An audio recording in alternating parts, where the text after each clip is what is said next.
Mangwanani akanaka muri eZimbabwe tinokuchingamidzai zvekare kune chimwe chirongwa pano paSame Facebook Secrets and Confessions.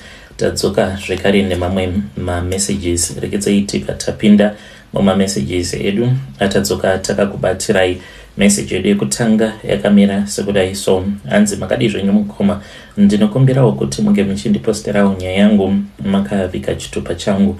Ininiwo ndiri mudzimai uye zvekare ndine makore 35 years ekuberekwa. Nyaya yandikuda kukuudzai yakaitika apo pandainge ndichiri ne16 years. Ndakatanga kuitawo zvemashuga daddy kubva ndichiri ne14 years. Zvaitika mukoma ndezvekudai ininiwo ndakakurirawo muWaterfalls. Tainge tichigara kunonzi kwaIvans, kudhuze nekwaIvans, asi kuchikoro ndainge ndichidzidza kuGlenora High 2. Saka ndaifamba zvema-hours nema-hours pane kamufambo kubva kwaIvans uchienda kuGlenora. Saka ndakazotanga kufambidzana neumwe murume uyu iye ainge aine Benz yake ende ainge ari muovet. Murume iyeye ndiye ainditakura.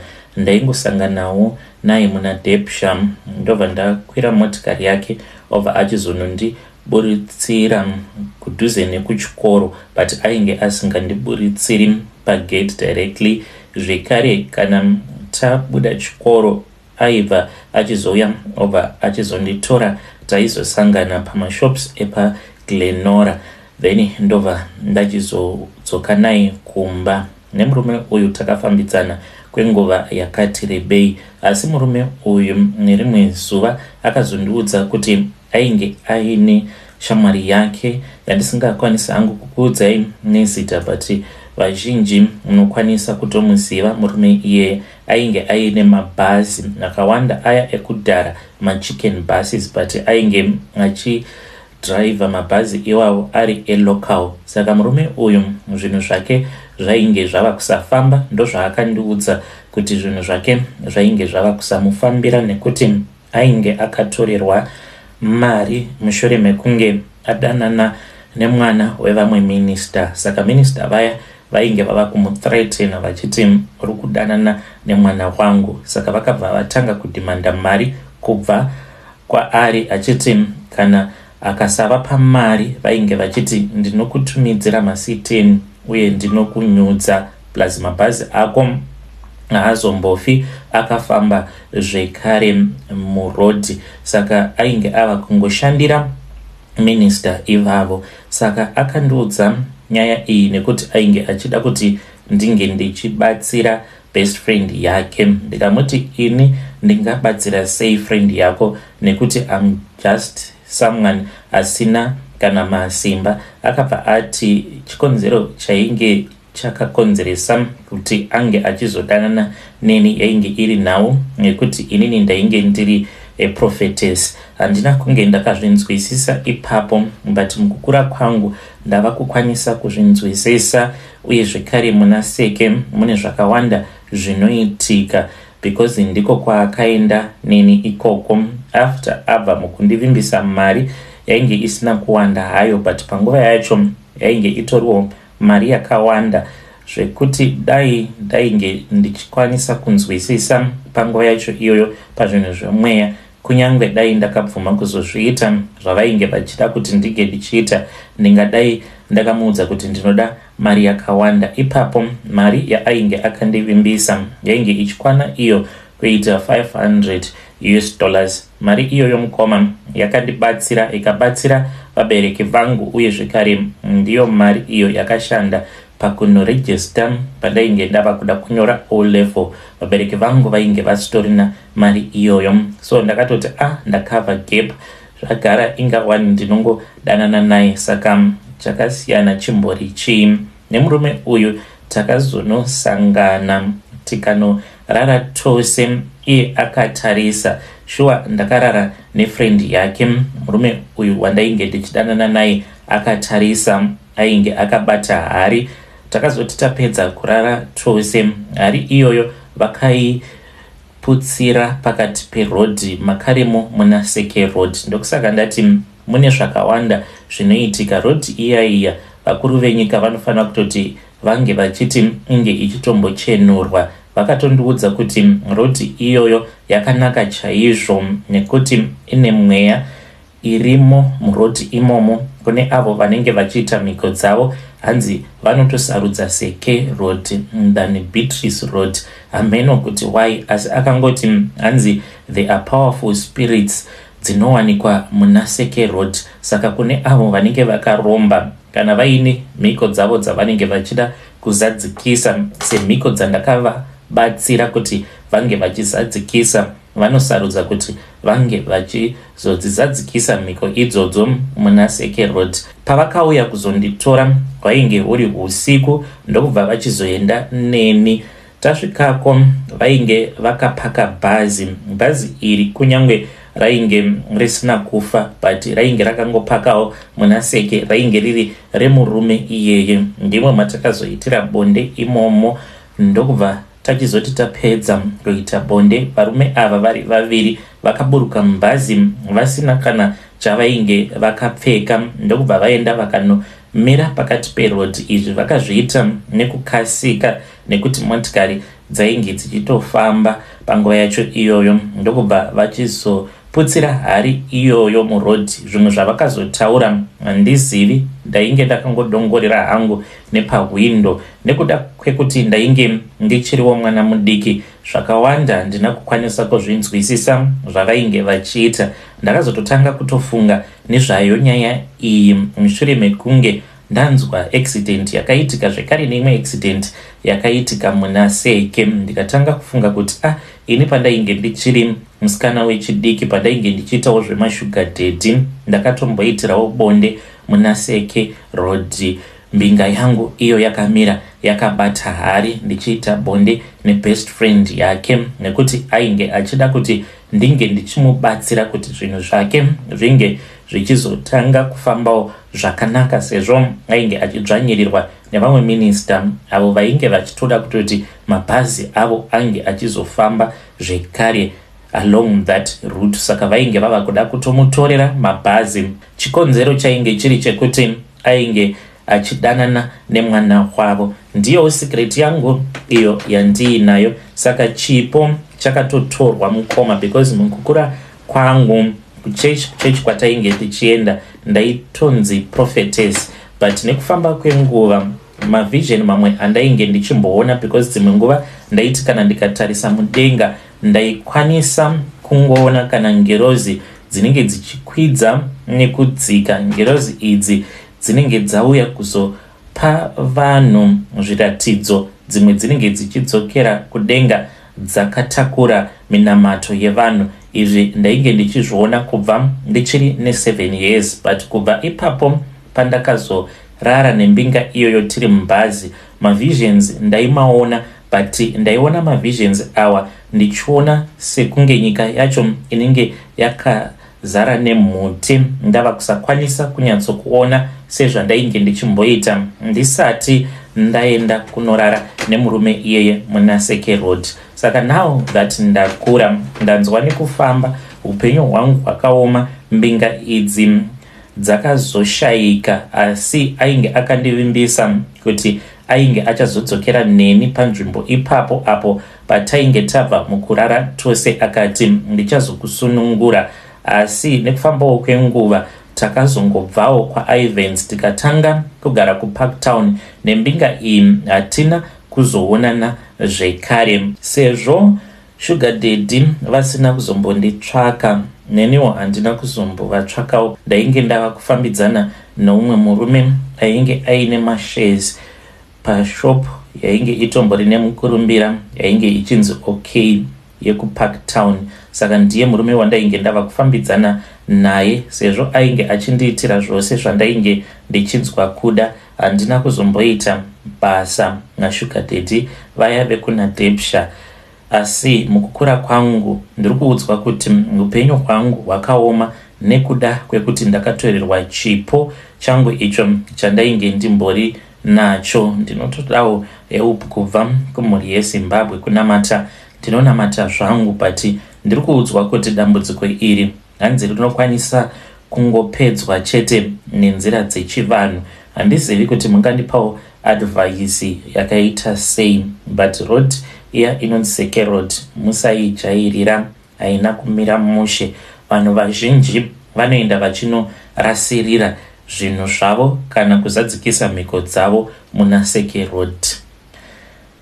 Vedare ndo message iyo yandakatumidzirwa ichibva kuna vanzvadzi vedu. Zvakangooma hazvo vedu we. Ndakavabvunza kuti do you still remember kuti zvinhu zvacho makazviitira nechepapi muna Seke Road. Ivo vanoti sezvo vainge vachiriwo mwana mudiki havachanyatsokurangarira kuti vakaendeswa papi chaipo chaipo, plus hanzi wainge huri usiku, saka she can't remember, but vanoti hanzi vakazviitira zvinhu izvi muna Seke Road asi mubhazi remurume iyeye. Strange things indeed they do happen in this world. Rekedzeiti pataenda panyedu inotevera. Nyedu inotevera yakamera sekudai so. Hanzi makadizve inomukoma. Ndinokumbirawo kuti munge muchindiposterawo nyaya yangu makavika uchitupa changu. Ininiwo ndainge ndiine best friend yangu akazoshaika zvake mushure mekunge awina mari zvekutodaro, ndikamuuraya nemari iyoyo yainge akawina paBetway. Ndiyo mari yandakazotenga mombe. Ndakatengawo mombe 9 mushure mekunge ndamubvutira mari. Saka nebest friend yangu mukoma tainge tichishare Betway imwe chete. Tainge takakumbira umwewo mukadzi waainge achifambidzana naye wemuSouth Africa kuti ange achitivhurira Betway account. Saka iyewo aiti kana aine kamari kake aikwanisa kungobheja pafoni pangu, zvekare neniwo kana ndiine mari ndaikwanisa kungobheja.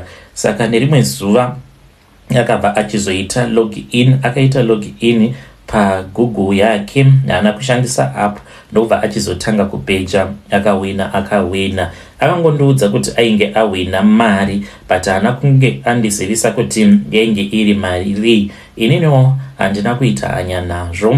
Ndokubva ndachizongoti ndichivhura application ndakaona kuine mari yainge yakawanda kwazvo. Ndikati murume uyu atobudirira ka uyu, ende munhu kana abudirira anokwanisa kukuvhairira. Saka pano zvandava kutoita ndezvekuti ndava kutoronga. Ndainge ndagara ndina sekuru vangu muZion. Sekuru vangu ava ivo kunyangwe zvavo vachienda kuchechi yeZion, but sekuru vangu ing'anga uye zvekare vanoita zvenguo tsvuku nekakuroya mukati. Vane vanhu vakawandisa vavakagadzira kubva tichiri kumusha. Taingotongonzwa zvichinzi sekuru vedu ivo vanogadzira, ende kana kuuraya munhu vanokwanisa kuuraya, kunyange kurovesa munhu nemheni. Kana vakubhejera vanenge vatokubhejera. Saka ndakaenda kwavari, ndakabata foni yangu ndikati sekuru onai mari iri muBetway. Vakabva vati ingawani ko zvawatobudirira muzvikuru, saka uchaita sei nemari iyi? Ndikati sekuru mari iyi haisi mari yangu asi ndiyabhururu wangu. Ndikabva ndavaudza kuti ndainge ndauya pamba pavo because ndainge ndichida kuti vange vachindibatsira kukuvadzisa best friend yangu asati akwanisa kuwithdrawa mari iyoyo, uye zvekare nekundigadzira kuti ndinge ndichizotaura nemukadzi muSouth African kuitira kuti patinonotora mari, sezvo yainge yakawanda, panenge pachitoda muridzi weaccount kuti vange vachiita verification nechitupa. Saka vakabva vachizondibika. Kana iri best friend yangu vakandipa mushonga wavakati ipoison, asi poison iyoyo ndechivanhu. Kuzvipatara kunyange ukanzi waendeswa kuchipatara havambozvioni kuti waisirwa poison. Ndikabva ndati maita henyu sekuru. Saka ndakabva ndachizoenda kumba kwake, ndokubva ndachizotanga kubika because ndo zvataita. Aiti kana kauya kumba kwangu taikwanisa kutotenga chisupeki chedu tobva tatobika chisadza chedu. Ndakabva ndachizobika paya, ndakabika tinned fish, ndokubva tatanga kudya. Ndakatomwaya mushonga nekuti vainge vakandiudza kuti mushonga iwoyo hauzondikuvadzi inini. Ndokubva ndachizoita saizvozvo, ndokubva tadya paya. Ndakazobvapo pamba pake mudumbu make mava kungorira. Mangwana acho makuseni munhu ainge atofa nekuti usiku hwacho ihwohwo vanhu vakazotodaidza ambulance. Ini handina kuendako sezvo ndainge ndakaudzwa nasekuru vangu kuti ufanire kuti unge uchizomuona apo paanenge ava kutorwa ava kuendeswa kuchipatara, nekuti kana akangokuona mukangoita eye contact zvinoreva kuti poison iya haizoshandi. Saka ndakanzvenga apo pandakanzwa vanhu vachitaura nezvayo nyaya iyoyo. Foni yangu ndikangoisiya mumba ndikatombowaya. Pandakazonzwa zvichinzi aendeswa kuchipatara, ndo pandakatanga kufonerawo hama dzake, uku ndainge ndichitogeza nemishonga yandainge ndapiwa nasekuru vangu. Mangwana acho makuseni uyo achifa, iniwo ndakabva ndaenda ndikanotaura nemukadzi uya muSouth African. Sezvo vachida mari vanhu vemuSouth Africa, ndakamuudza kuti painge paine mari yainge ichida kuti inge ichizoitwa cash out. Saka ndainge ndichida kuti ange achindibatsira sezvo ainge ari iye muridzi weaccount, ende ndainge ndichida kuti ndinge ndichizomupawo something mushure mekunge andibatsira kuita cash out. Nekuda kwemishonga yandakatomushandisirawo mukadzi iyeyo, haana kana kumbofunga zvakawanda, akabva atoti mira ndizvipukute tibude tiende mutown. Ndokubva tachizoenda kuBetway tikanoita cash out after vaita verification. Mari yacho yainge yakawanda mukoma because ndakatenga mombe dzakawanda, uye zvekare ndikapa sekuru vakatengawo mombe yavo imwe chete. Takatoenda titori tose kumusha, uye zvekare mombe idzi takatodzitenga tiri pamwe chete. Zvekare nemukadzi uyu ndakatomusiyirawo mari yakawanda, akatotanga kaspaza shop kake nemari iyoyo. Zvinhu izvi zvatova nemakore zvaitika, asi mukomanashi chava kuitika ndechekuti idiniwo ndava kuona chipoko chemurume uyu. Ndakatanga kuona chipoko chake mushure mekunge ndaenda kunoroora mudzimai wangu. Ndainge ndagara ndine mukadzi wandanga ndakasangana naye muno muJoni. Pandakazoenda kumusha kwavo, pandakaona kuti zvinhu zvangu zvainge zvaita ndiriko ikoko mukoma, because takanorara kumba kwavatete vake tisati taenda kumba kwavo. Ndakarara usiku hwose ndichimhanyiswa nechipoko chebest friend yangu achindirova zvekuti ndakamuka ndakazvimba ndikanyepa ndikati ndainge ndarumwa nemago. Musi iwoyo mukomanashi ndakangoswera muswero wese wezuva ndakatongozvivharira mumba, nekuti ndainge ndichinyara kuti ndinge ndichionekwa navanatezvara vangu ndakazvimba kumeso kudaro. Zvekare ndakazongokaruka ndava kumakuva usiku hwacho ihwohwo ndichichereswa guva nebest friend yangu. Handina kana wandakaudza, kana mudzimai wangu haatozvizivi, because iye mukadzi wangu haatozvizivi kuti dzimwe mari dzakashanda pakunomuroora kwandakaita. Mari idzodzo imari dzimwe idzo dzakabva paBetway. Ndiyo secret yangu iyo yandiunza pano. Kana mukaposta nyaya yangu mondizivisawo, ndichange ndichizotevererawo ndiri mucomment section. Handizivi kuti mhepo yemufi ndingaidzingawo sei. Sekuru vangu vamboedza, but ivo sekuru chavanongogona kuuraya chete, zvimwe havasi specialist. Vedare ndo message iyo yandakatumidzirwa ichibva kuna mukoma vedu avo zvakangooma hazvo Betway. Ngatizamei kuti tinge tichitaura navo mukoma vedu ava mucomment section. Zvakangooma hazvo Betway. Hanzi ndatambudzwa nechipoko chebest friend yangu.